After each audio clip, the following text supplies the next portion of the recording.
हाँ जी, नमस्कार, राधे राधे, हर महादेव। मैं आपका आचार्य देव। सिंह लग्न सिंह राशि, सिंह लग्न सिंह राशि पैदा हुए हैं राज करने के लिए। कुछ भी हो जो इस राशि में है उस राशि और किसी राशि में नहीं। आप पैदाइशी शेर हो, पैदा ही होते हैं राज्य करने के लिए। कुछ हो या ना हो, लेकिन आप राजा हैं।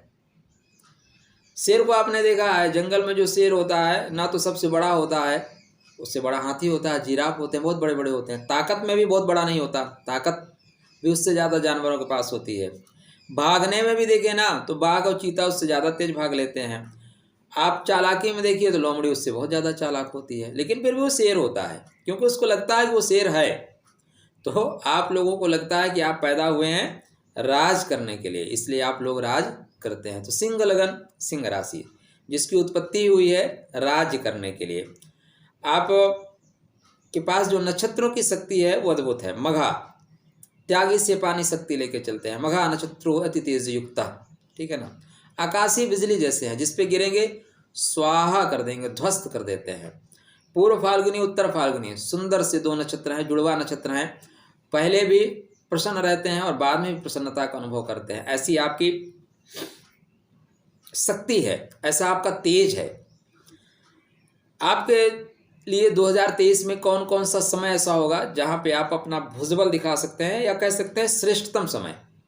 देखिए, लग्नेश से ही मान सम्मान मिलता है। दुनिया में किसी को मान सम्मान मिलता है तो क्यों मिलता है? उसके शरीर से, उसके ताकत से। जिनकी हम उपासना करते हैं ना, हनुमान जी से क्यों डरते हैं? पूरे बोलते हैं शनि परेशान कर रहा है, हनुमान जी की उपासना करो। क्यों? हनुमान जी शनि की टांग तोड़ देते हैं। आपको कोई ज़्यादा भूत प्रेत आ रहे हैं, दुर्गा जी की उपासना करो। क्यों? दुर्गा जी जो है ना, भूतों को कबड्डी खिला देते हैं, मारते हैं पटक पटक के। आपके यही जो आराध्य देवता हैं, अगर आपके सामने, जैसे हनुमान जी आपके सामने खड़े हो, उनके हाथ से गदा छूट जाए तो आप बोलोगे अरे हनुमान जी क्या है, कमज़ोर हो गए। तो हनुमान जी की पूजा करने का मतलब नहीं। शक्ति की तो पूजा होती है, डर से ही पूजा होती है। सीधे सीधे आप कह लेना तो डर से ही पूजा है। पता है कि हनुमान जी भी एक गदा मारेंगे ना और पूरी धरती हिल जाएगी, फट जाएगी। दुर्गा जी का चक्र चलेगा ना, सब कुछ नष्ट हो जाएगा। तो आपकी जो एनर्जी है उसी से आपको मान सम्मान मिलता है। लग्न मतलब शरीर से ही मान सम्मान मिलेगा। शरीर अच्छा है, स्वस्थ है तो आपको मान सम्मान मिलेगा। वरना एक प्रधानमंत्री जी थे अपने मनमोहन जी, सोनिया की मनमोहिनी सरकार थी, तो वो भी प्रधानमंत्री थे। आप देख लीजिए कैसे उनका रिस्पेक्ट था, क्योंकि लग्नेश कमज़ोर हो गए। जब लग्नेश आपके कमज़ोर हो जाएंगे तो आप क्या हो जाएंगे? फिर आपको कोई रिमोट से चलाएगा। जब आपके लग्नेश मजबूत होंगे, किसी की हिम्मत नहीं हाथ रख दे। वर्तमान प्रधानमंत्री को देख लो, किसी की हिम्मत है क्या? हाथ रखने की हिम्मत नहीं है। तो ऐसी स्थिति होती है जब आपके लग्नेश मजबूत होते हैं। तो चलिए, 2023 में श्रेष्ठतम समय आपके लिए कौन सा होगा, कहाँ कहाँ आपको लाभ होगा, कहाँ कहाँ रखनी होगी सावधानी। यूट्यूब जगत पे ऐसा वीडियो आपको नहीं मिलेगा, इसलिए वर्ष भर के लिए इसको सेव कर लीजिएगा। डाउनलोड करिए, सेव करके रखिए, अपने मित्रों तक अवश्य पहुँचाइएगा। यदि आपने हमारे चैनल को सब्सक्राइब नहीं किया तो कृपया तुरंत अभी का अभी सब्सक्राइब कर लीजिए, क्योंकि जितने महत्वपूर्ण वीडियो सिंह लगन सिंह राशि पर मैं देने वाला हूँ, एक वर्ष के अंदर और जगह से आपको नहीं मिलेगा। बात नक्षत्रों की, ज्योतिष मंजरी नक्षत्रवाणी नक्षत्रों की बात करता है, और नक्षत्र ज्योतिष के नेत्र हैं। ज्योतिष वेद का नेत्र है, लेकिन ज्योतिष के नेत्र नक्षत्र ही हैं। तो आपके जो सूर्यदेव हैं स्टार्टिंग 11 जनवरी से ये कर रहे हैं उत्तराषाढ़ा नक्षत्र में। उत्तराषाढ़ा नक्षत्र मतलब आपके कुंडली में, सिंह लगन की कुंडली में ये गोचर करेंगे पंचम भाव में। तो पंचम भाव की स्थिति बहुत बेहतर है। ईश्वर की विशेष कृपा है, इष्ट का प्रसाद आपको मिल रहा है। तो यहाँ से लेकर 24 जनवरी तक बेहतर परिणाम आपको देते हुए जा रहे हैं। 24 जनवरी को ये चंद्रमा के श्रवण नक्षत्र में जाएंगे, और श्रवण नक्षत्र सुनने का है, भगवान विष्णु की कृपा प्राप्त नक्षत्र है। तो भगवान विष्णु को आपको कृपा मिल रही है। भगवान विष्णु बोलेंगे तथास्तु बेटा, कोई चिंता नहीं है, मैं हूं ना, देख लूँगा। 6 फरवरी को ये सूर्य नारायण धनिष्ठा नक्षत्र में गोचर करेंगे। अब धनिष्ठा नक्षत्र आपके कुंडली में धीरे से आप देखेंगे कष्टम भाव में आप जा रहे हैं। एक्चुअली श्रवण नक्षत्र से ही आप चले जाएंगे उत्तराषाढ़ा के तृतीय चरण, जैसे दूसरे चरण में जाएंगे तो आप चले जाएंगे। तो छठवें घर में है, लेकिन छठवें घर में भी आपका बाहुबल बना हुआ है, तेज बना हुआ है। शत्रुओं को आप दौड़ा दौड़ा के पीट रहे हैं, शत्रुओं पे भारी हैं, ऐसा कह सकते हैं। लेकिन ऊपर से नीचे उतरते समय ध्यान रखें, नहीं आप स्लिप कर सकते हैं। ये भी चीज़ें आ रही हैं, तो ध्यान से उतरिएगा। धनिष्ठा नक्षत्र में जाते ही ख्याति प्राप्ति शक्ति सूर्य नारायण को मिलेगी। तो यहाँ से 6 फरवरी के बाद आपको ख्याति मिलना शुरू होगी। तो 20 फरवरी तक आप ख्याति प्राप्त करते जाएंगे। फिर ये जनवरी में ही चले जाएंगे, फरवरी में चले जाएंगे आपके सप्तम भाव में। सप्तम भाव मतलब पूर्णता के भाव में, कुंभ राशि में। कुंभ मतलब अमृत की तलाश में, किसमें?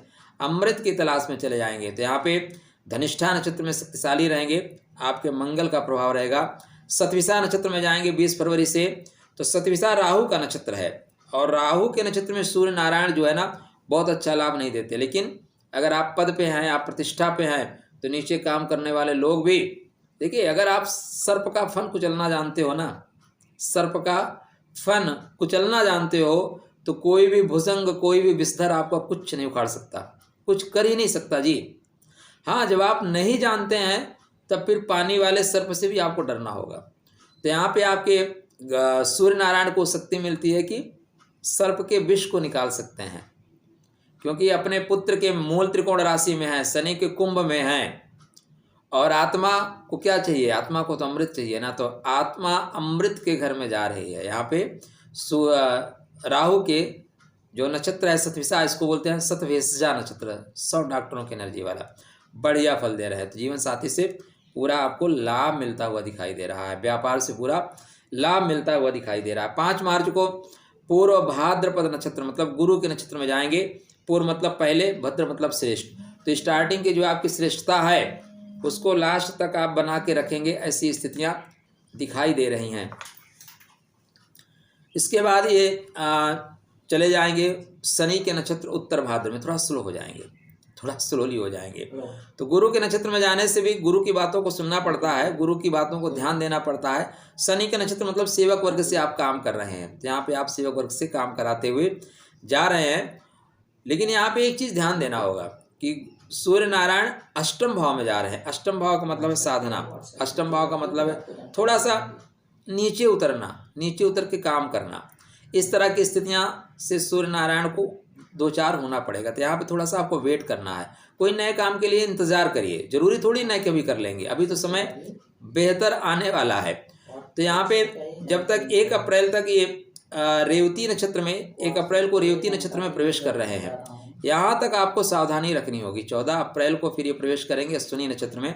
यहाँ से आप गतिमान होंगे, क्या होंगे?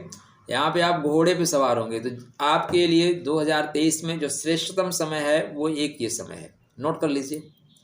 जो कुछ करना है कर लीजिए, कोई रोक ही नहीं सकता आपको, कोई टोक ही नहीं सकता। 14 अप्रैल दिन शुक्रवार 3:12 पे सूर्य नारायण अश्विनी नक्षत्र में गोचर करेंगे।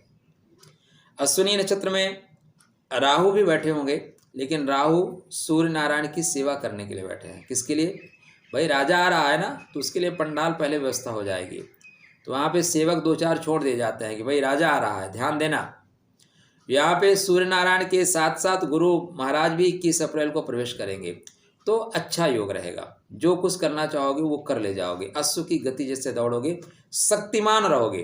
कोई भी काम करना है इस टाइम उसको जरूर करिए, आप कर ले जाएंगे। तो पूरा समय जब ये अश्विनी में जाएंगे, जो भरणी में जाएंगे, जब कृतिका में जाएंगे, बेहतरीन समय है, जो चाहो आप कर सकते हो। उसके बाद ये आपके 10वें भाव में प्रवेश करेंगे, कृतिका का तेज लेके। तेज दहना शक्ति है, तलवार की धार है। कृतिका नक्षत्र क्या है? अग्निशिखा है, आग की लपट है और तलवार की धार है, जो बीच में पड़ेगा टक से काट देगा। ठीक, तो यहाँ पे आपको सरकार से सफलता मिलेगी, सरकारी नौकरी में सफलता मिलेगी, पिता से पूर्ण लाभ मिलेगा, मान सम्मान की वृद्धि।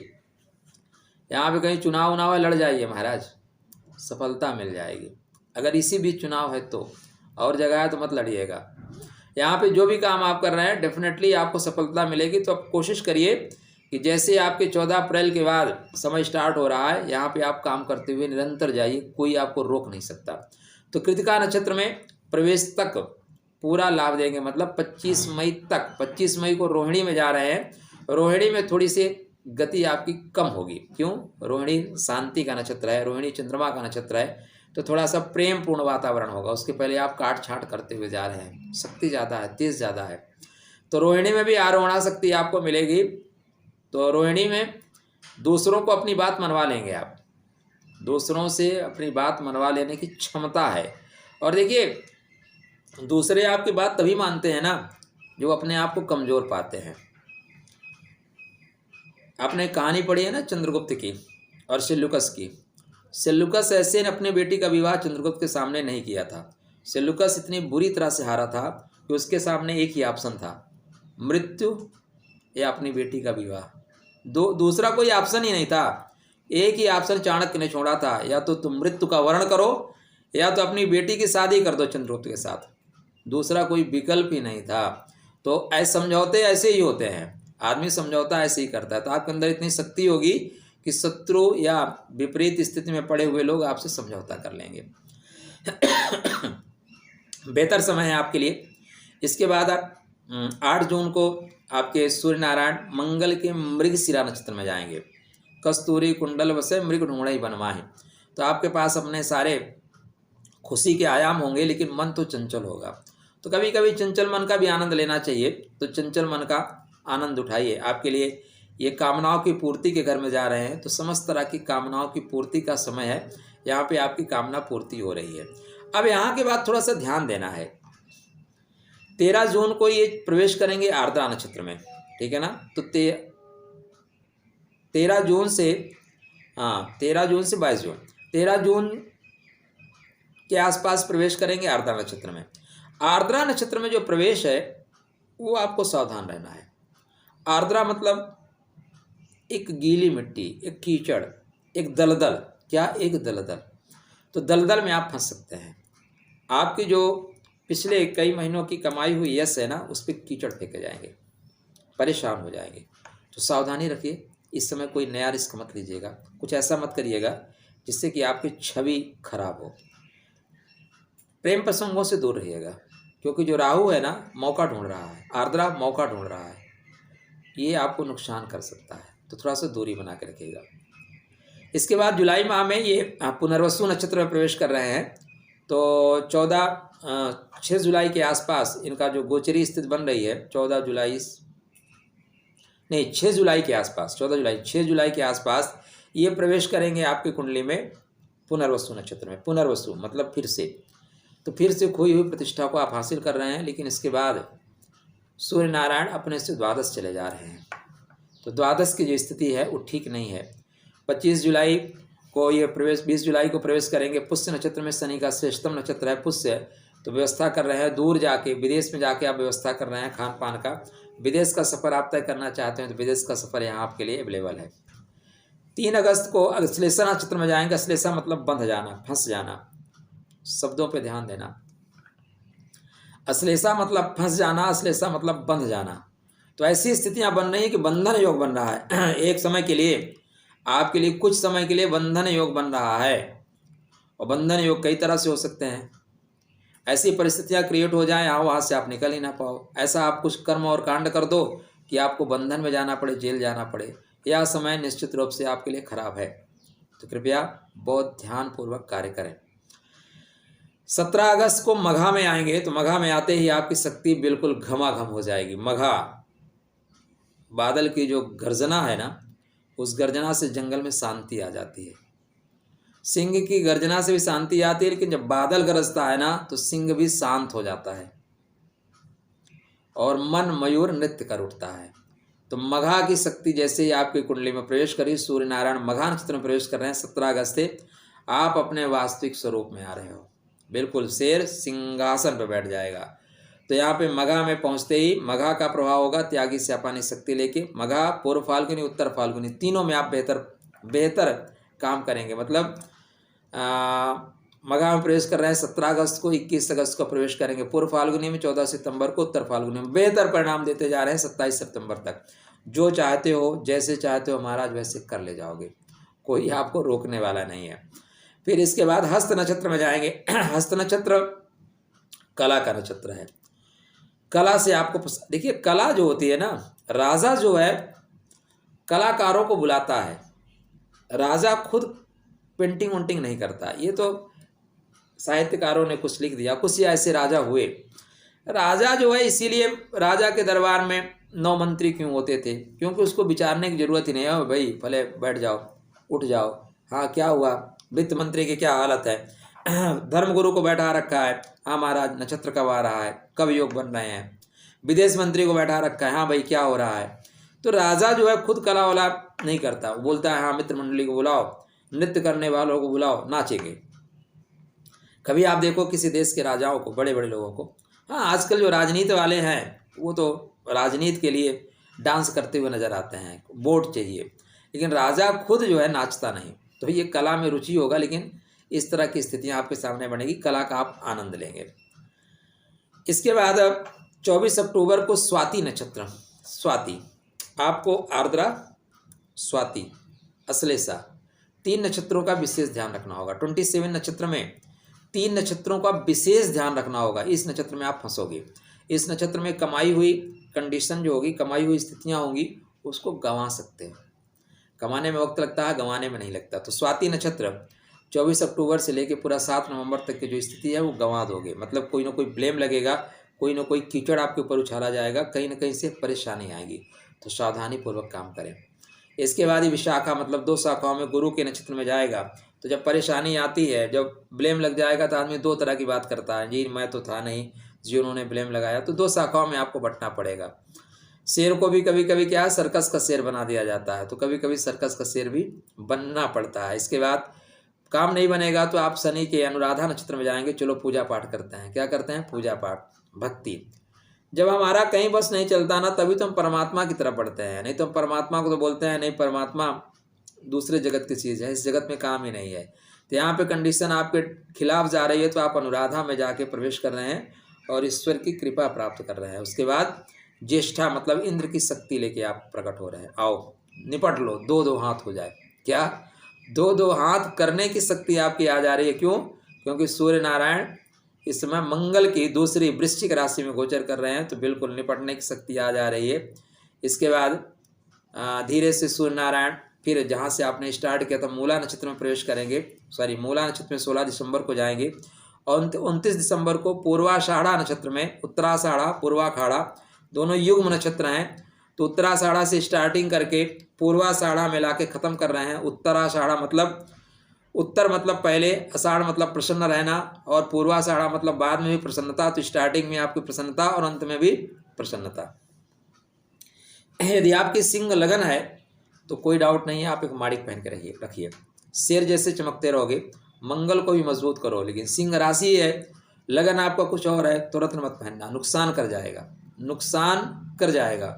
मान लीजिए आपके मीन लगन है, आपको मैंने माड़िक पहना दिया, रोग उभर जाएंगे, शत्रु उभर जाएंगे, कोर्ट में जाना पड़ेगा, केस हो जाएगा। मकर लगन है, माड़िक पहना दिया, आत्महत्या के विचार आएंगे। इसलिए मकर राशि है, तो मकर लगन है और आपकी ये सिंह राशि है, तो इसलिए स्टोन जो पहनना है आपको लगन के अनुसार पहनना है, राशि के अनुसार नहीं पहनना है। तो अपनी कुंडली उठाइए, चेक करिए, कोई चीज़ें नहीं समझ में आती, दिए हुए नंबरों पर संपर्क करिए। हमारी पूरी टीम एक नियमावली के तहत आपके कार्य के इंतजार में है। चलिए, आपके लिए मंगलमय शुभकामना। स्वस्थ रहिए, प्रसन्न रहिए, मुस्कुराते रहिए, राधे राधे करते रहिए। आपके लिए जय जगदम्ब।